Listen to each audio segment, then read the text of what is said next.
Good morning, students. I will continue the seventh chapter,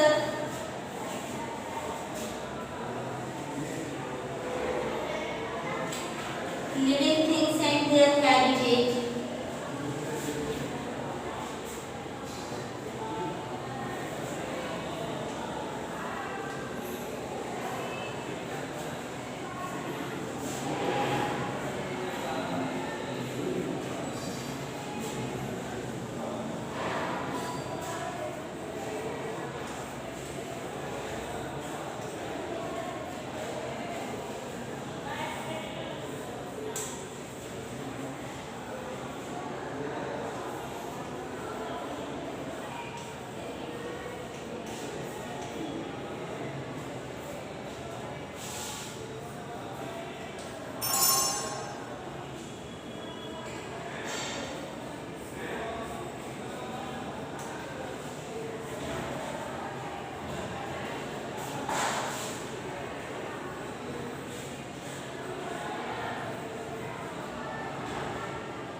तो हम इस चैप्टर में किसके बारे में पढ़ रहे हैं? लिविंग थिंग्स यानी जिंदा चीजों के बारे में, एंड देयर हैबिटेट। हैबिटेट का मतलब भी मैंने आपको बता दिया है, उनकी हैबिटेट के बारे में।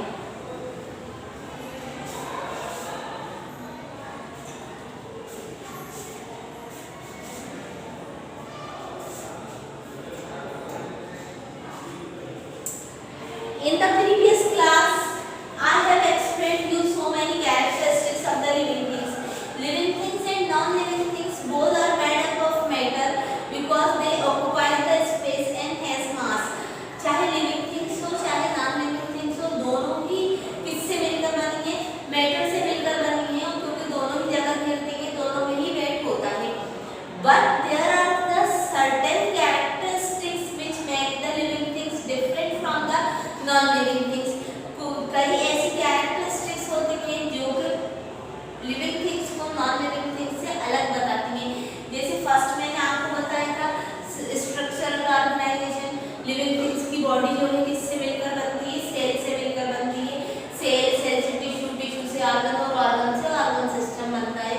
कुछ ऑर्गेनिज्म ऐसे होते हैं जिनकी बॉडी सिर्फ अकेले सेल से बनती है, वो यूनिसेलुलर ऑर्गेनिज्म होते हैं। हम लोग और एनिमल्स जो है वो मल्टीसेलुलर ऑर्गेनिज्म है, क्योंकि हमारी बॉडी बहुत सारे सेल से मिलकर बनी है। उसके बाद न्यूट्रिशन यानी कि खाना पीना। हर all living things need food to grow and perform the various life activities. आपको वेरियस लाइफ एक्टिविटीज के लिए जरूरत होती है खाने की। और nutrition is around two types, autotrophic, heterotrophic, ये सब मैंने आपको पढ़ा दिया था। Third characteristics of the living thing is the growth. Living things whether they are plants, animals or human beings, they show the growth. तो जितनी भी लिविंग थिंग्स है, चाहे वो प्लांट्स हो, एनिमल्स हो और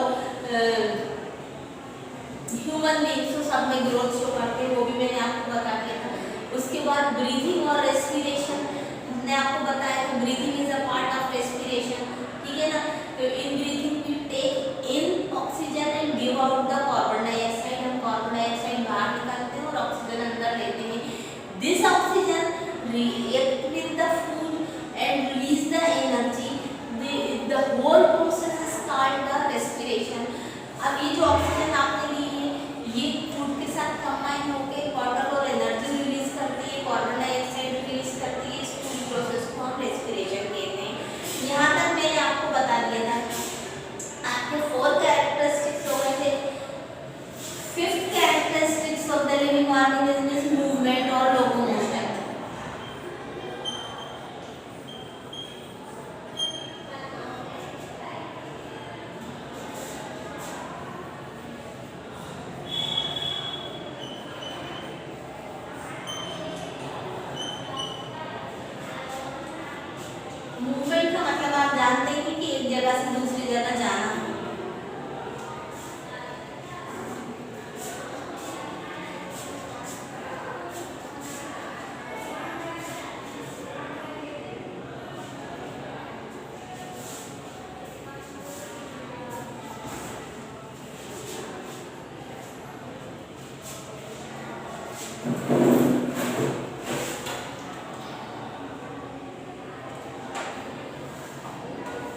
Most of the animals move from one place to another. This is called the locomotion or movement. ज़्यादातर एनिमल्स जो है वो एक जगह से दूसरी जगह घूमते फिरते हैं, आते जाते हैं, इसको आप लोकोमोशन या मूवमेंट कहते हैं। Movement can be of many types like animal running, fish swim and bird flying. All these are the movement. Movement कई किस्म के होते हैं, जानवरों का चलना फिरना, मछली का तैरना, चिड़ियों का उड़ना, ये सब क्या है? मूवमेंट है। अब main causes of movement in animals are due to the these reasons. इन सारे रीजंस के लिए जो है जो एनिमल्स जो है वो मूव करते हैं। टू फाइंड फूड, खाने के लिए घूमते हैं। टू कैच द प्रे, अपने शिकार को पकड़ने के लिए घूमते हैं। To seek the protection from the enemies, और जानवरों से, अपने दुश्मनों से अपने आप को बचाने के लिए घूमते हैं। और नेचुरल हाजार्ड्स, यानी कि जैसे कुछ सर्दी गर्मी बारिश जिससे उनको नुकसान हो सकता है, उससे अपने आप को बचाने के लिए भी घूमते हैं।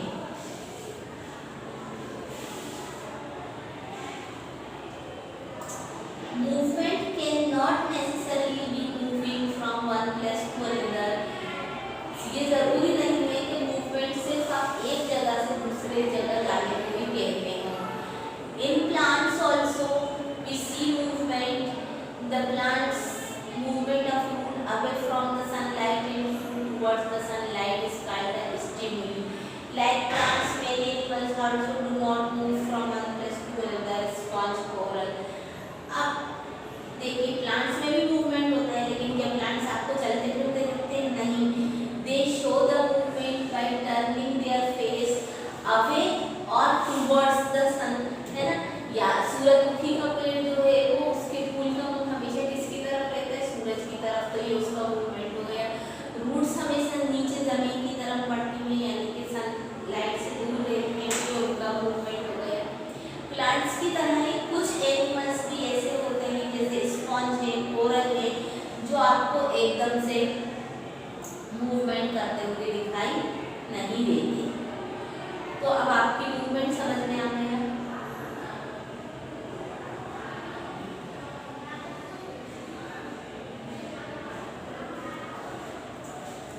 Sensitivity response to the external stimuli.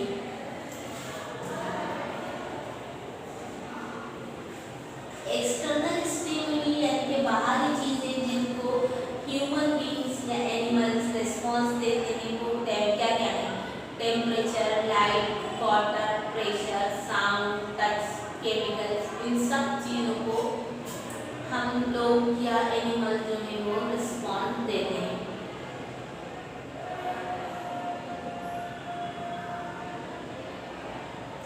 अगर आपकी बॉडी को बाहर से किसी चीज़ का एक्शन करना पड़ रहा है तो इसको आप रिस्पॉन्स टू एक्सटर्नल स्टिमुली कहते हैं।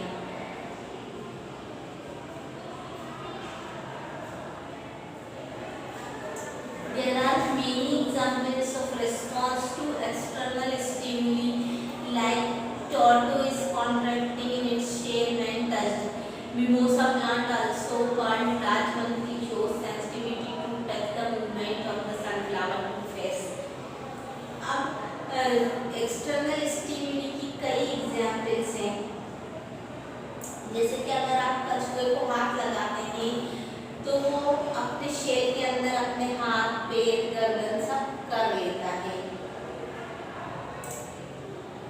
उस या मिमोसा डाई प्लांट यानी कि जो लाजवंती का पेड़ होता है, अगर आप उसको हाथ लगाते हैं तो उसकी सारी पत्तियां जो है वो झुक जाती हैं, एकदम प्लांट बंद हो जाता है। तो एक्सटर्नल स्टिमुलस को जो है रिस्पॉन्स दिया जाता है उसको आप क्या कहते हैं? Response to external stimulus.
Animal excrete out the feces, urine and sweat,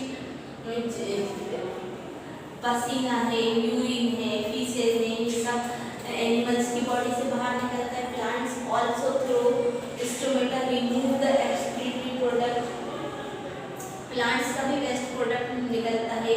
और जो रबर जो हम यूज करते हैं वो भी क्या है, प्लांट का वेस्ट प्रोडक्ट है, which we get from the plant waste called latex। Rubber tree से जो प्लांट वेस्ट निकलता है उसको लेटेक्स कहते हैं, उससे रबर बनती है। गम, लेग, ये सब क्या है, गम कौन से पेड़ से मिलता है, एकेशिया से, बबूल के पेड़ से मिलता है। And resin from the coniferous trees is also the plant waste. तो जो ह्यूमन बीइंग्स, प्लांट्स और एनिमल की बॉडी से जो वेस्ट प्रोडक्ट बाहर निकाला जाता है उस प्रोसेस को आप एक्सक्रीशन कहते हैं। तो प्लांट्स भी गम, रेसिन, लॉक, रबर इस तरीके के वेस्ट प्रोडक्ट निकालते हैं, और ह्यूमन बीइंग्स और एनिमल्स यूरिन, फीसेस और स्वीट के रूप में एक्सक्रीशन करते हैं। उसके बाद अपना नेक्स्ट पॉइंट है रिप्रोडक्शन।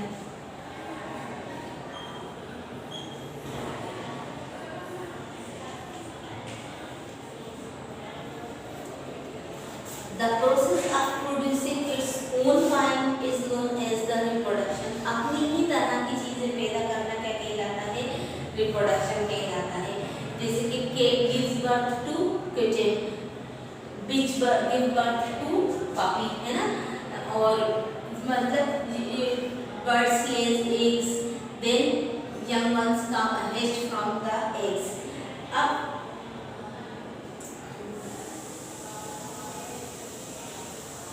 तो आपकी समझ में आ गई ये वाली बात कि अपनी ही तरह की चीजें पैदा करना या अपनी जनरेशन को आगे बढ़ाना क्या कहलाता है, रिप्रोडक्शन कहलाता है।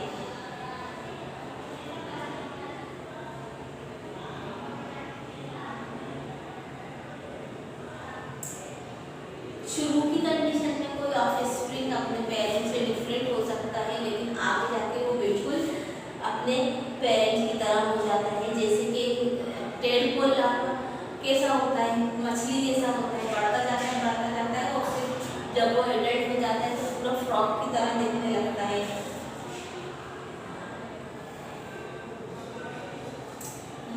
और अब प्लांट्स में भी देखिए रिप्रोडक्शन कैसे होता है।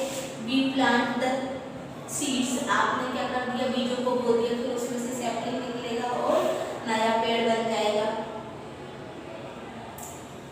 Some plants are reproduced by propagating their vegetative parts such as the roots, leaves, etc. tubers। कोई प्लांट ऐसे होते हैं जिनकी आप पत्तियां लगा देते हैं, जिनकी आप रूट्स लगा देते हैं, तो नए प्लांट्स के रूप में डेवलप हो जाते हैं। Animals reproduce by giving birth to their babies और बाय लेइंग द एग्स। ये मैंने आपको बता ही दिया था कि एनिमल्स कैसे रिप्रोड्यूस करते हैं।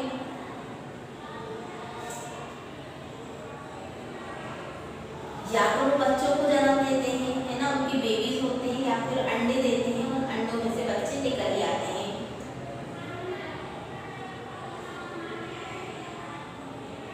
तो ये आपका रिप्रोडक्शन हो गया। अब लाइफ स्पैन एंड डेथ। अब दूसरा कैरेक्टरिस्टिक्स क्या है, life span.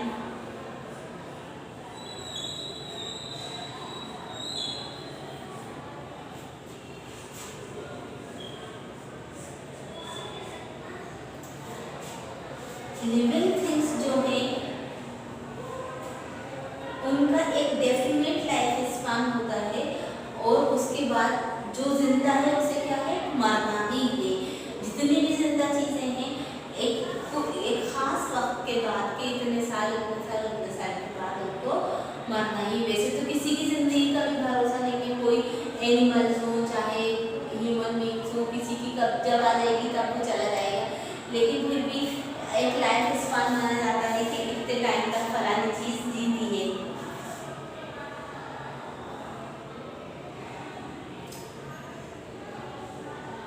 An organism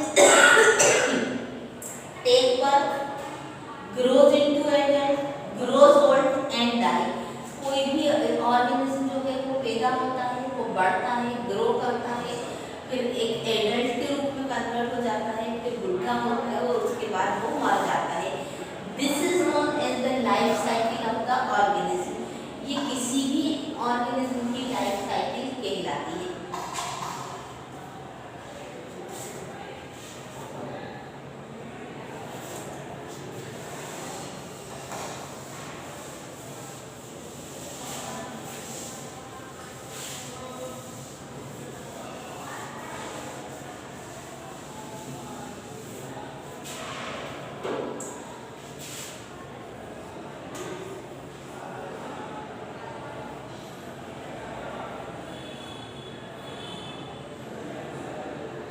Difference between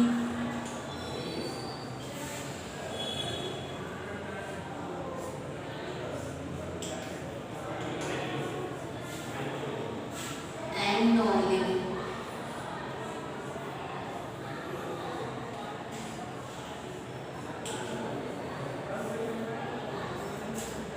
अब आपको मैंने लिविंग थिंग्स की सारी कैरेक्टरिस्टिक्स तो बता दी, अब आपको डिफरेंस बताना है कि how living things are different from the non living things.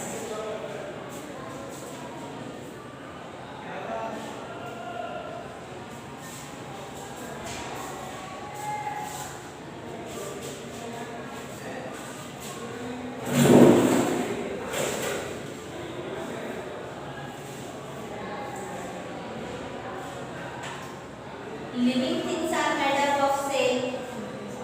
आपको बता ही दिया था कि शुरू से कि लिविंग थिंग्स की बॉडी किससे बनी होती है, सेल्स की बनी होती है। Non living things are not made up of cells. Non living things cells की नहीं बनी होती। Living things excrete and get rid of waste. Living things waste product को बाहर निकालती हैं, जबकि non living things do not produce the waste. Living things reproduce new offsprings. जितनी भी लिविंग थिंग्स हैं वो अपनी तरह की नई चीजें पैदा करती हैं। Non living things do not reproduce. Non living things reproduce नहीं होती। Living things need food and air to stay alive. जितनी भी जिंदा चीजें हैं उनको खाने की, हवा की, पानी की जरूरत होती है जिंदा रहने के लिए, जबकि नॉन लिविंग थिंग्स को ना खाने की जरूरत होती, ना एयर की जरूरत होती, ना वाटर की जरूरत होती जीने के लिए। Living things follow a cycle of growth and they finally die. Living things पूरी एक साइकिल फॉलो करती हैं, उनकी बर्थ होती है, वो ग्रो करती हैं, बुढ़ी होती हैं और उसके बाद मर जाती हैं। आपको ये बात पता है कि जो जिंदा है उसे मरना है, जबकि नॉन लिविंग थिंग्स ना तो ग्रो करती हैं ना डाई करती हैं।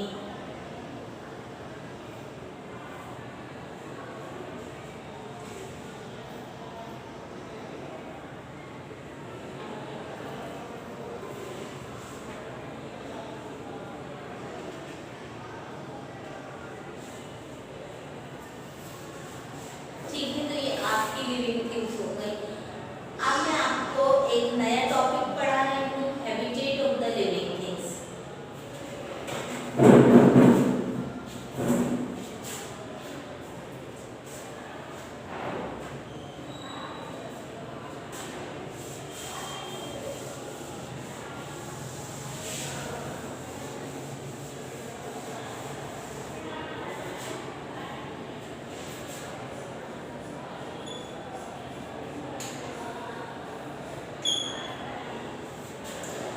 अब आपको मैंने पहले जब चैप्टर का नाम लिखा था तभी बता दिया था व्हाट इज हैबिटेट। हैबिटेट क्या है?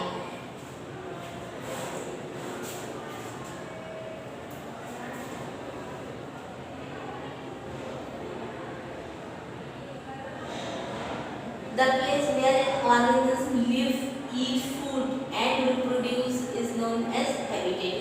ऐसी जगह जहाँ कोई भी ऑर्गेनिज्म रहता है, खाना खाता है, रिप्रोडक्शन करता है, वो जगह क्या कहलाती है? उसकी हैबिटेट कहलाती है। यानी कि उसके लिए वो जगह सेफ होती है जहाँ पे उसको खाना प्लेंटी अमाउंट में मिल रहा हो, उसके रहने के लिए, उसके बेबीज के लिए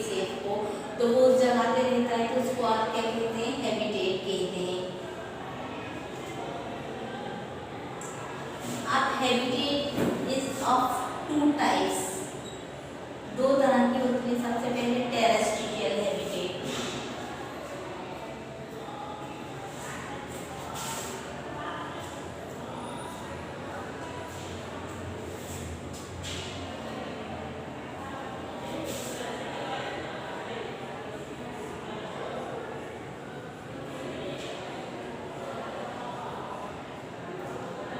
terrestrial habitat, second is aquatic habitat।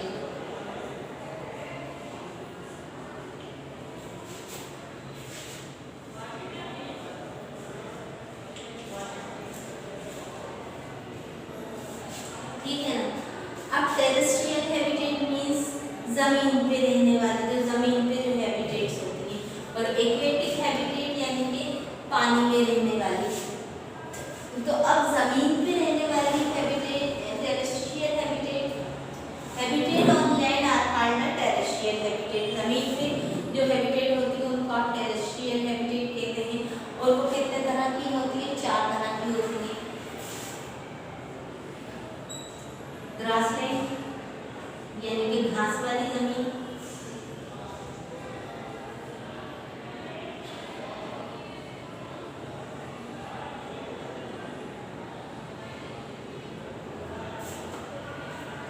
Desert यानी कि रेगिस्तान,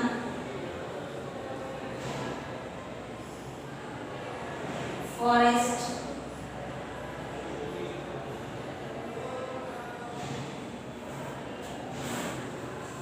और माउंटेन्स।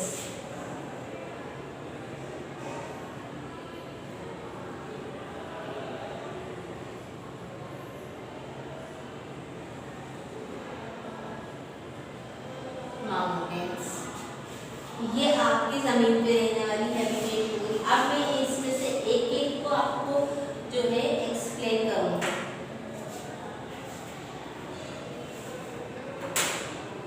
फिर उसके बाद मैं आपको एक्वेटिक हैबिटेट बताऊंगी।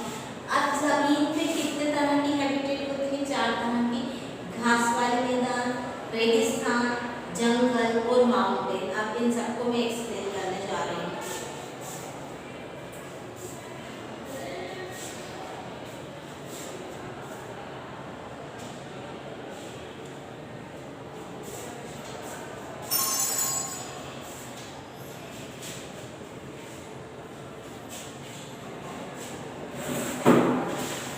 Large number of animals come under this category: cat, dog, cow, buffalo, lion, tiger, horse, elephant, peacock, goat, sheep, etc.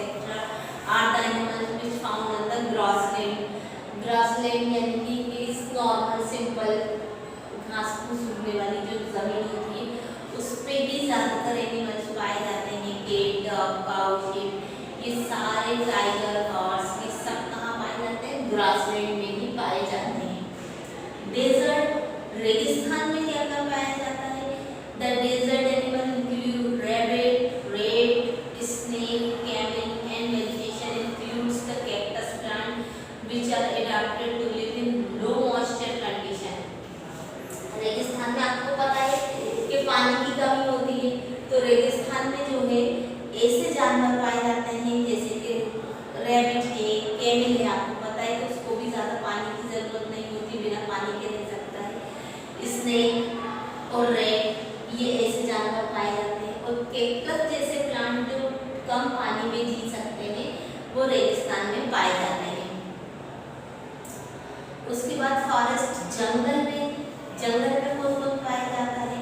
Wild animals जैसे कि ज़ेब्रा, लायन, एलिफेंट, डियर और टॉल ग्रास, ट्रीज और small bushes, ये सारे पेड़ पौधे और जंगली जानवर सब कहाँ पाए जाते हैं? जंगल में पाए जाते हैं। उसके बाद माउंटेन्स,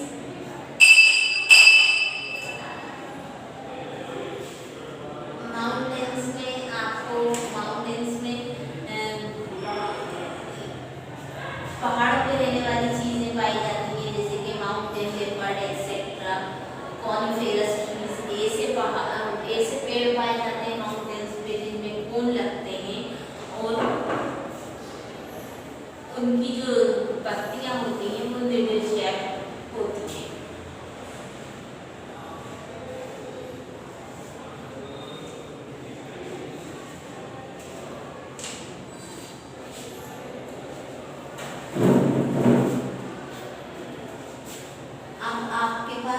है एक्वेटिक हैबिटेट। अब एक्वेटिक हैबिटेट में जो है वो आपके 2 टाइप के होते हैं। पहले आपका है फ्रेश वाटर हैबिटेट।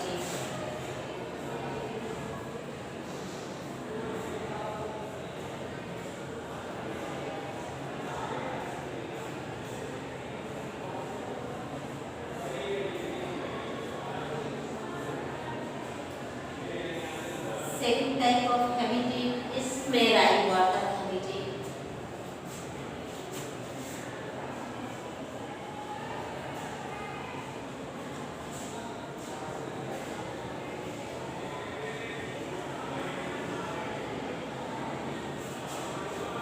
अब जैसा कि आपको नाम से ही पता चल रहा है, fresh water habitat, fresh water habitat यानी कि जो साफ पानी होता है, सादा पानी होता है, वो फ्रेश वाटर हैबिटेट होता है। जैसे कि for example ponds, lakes, wells. Fresh water habitat includes ponds, rivers and lakes. Fresh water में जो सादा पानी, साफ पानी जो होता है वो नदियों, तालाबों का पानी होता है। There are number of plants found in the ponds like lotus, hydrilla, water lily, ये सारे प्लांट्स पाए जाते हैं। Fish, water snakes, amoeba, turtle, dragon fly, flamingo, snake, scorpio, frog, zooplankton are found in the ponds और lakes. इसमें मछलियाँ पाई जाती हैं और कजी पाई जाती है, काई पाई जाती है और water snake, dragonfly, ducks, ये सारी चीज़ें जहाँ पाई जाती हैं फ्रेश वाटर हैबिटेट में पाई जाती हैं। Next type of habitat is marine habitat. जैसा कि आपको नाम से पता चल रहा है, खारा पानी। Marine habitat includes sea which has high salinity. Marine habitat उस हैबिटेट को कहते हैं जिसमें समुद्र आते हैं। ये इसमें कौन आ रहा है, पॉन्ड्स, लेक्स और रिवर्स आते हैं। मेराइन हैबिटेट में किसके बारे में बात करते हैं, हम सी वाटर के बारे में बात करते हैं, जिसमें बहुत ज़्यादा अमाउंट में क्या पाया जाता है, साल्ट पाया जाता है। Large number of organism which can live in fresh water can not live in oceans. बहुत सारे जानवर जो फ्रेश वाटर हैबिटेट में रहते हैं तो वो ओशंस में नहीं रह पाते। Shark, blue whale, octopus, seahorse, starfish, phytoplankton live in the oceans. अब कभी भी आपने देखा होगा आपके तालाब में शार्क और ऑक्टोपस और स्टारफिश नहीं पाई जाएंगी, क्योंकि ये फ्रेश वाटर हैबिटेट में नहीं रहते। ये कहाँ रहते हैं, मेराइन हैबिटेट यानी खारे पानी में रहते हैं। तो समुद्र में आपको sea horse, octopus, blue whale, ये सारी चीज़ें मिलती हैं। सीवीड्स, हाइड्रिला, मोस, ये सब कहाँ मिलेंगी आपको, मेराइन हैबिटेट में ही मिलेंगी। तो ये आपके टाइप्स ऑफ हैबिटेट आपके कंप्लीट हो गए हैं।